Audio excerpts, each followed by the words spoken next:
நேற்றைய சண்டையை மறந்து புன்னகைக்கிறது எதிர்வீட்டு குழந்தை. பசித்த மீன்களுக்கு இரையாக போவதில்லை குளத்தில் மிதக்கும் நிலவு.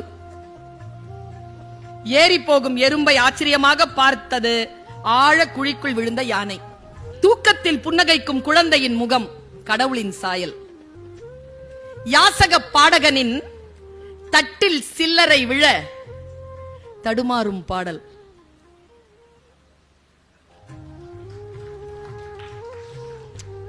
சில்லறை வேணும், கலையும் வேணும். பாடிக்கிட்டே இருக்கும்போது சத்தம் கேட்டுருச்சே, ஒரு மாதிரி ஆயிட்டேன் நான் இதை படிச்சு. தண்டவாளங்கள் சந்தித்துக் கொண்டன பழைய இரும்பு கடையில். இது பாருங்க, எனக்கெல்லாம் எனக்கு ரொம்ப அழுத நான் இத.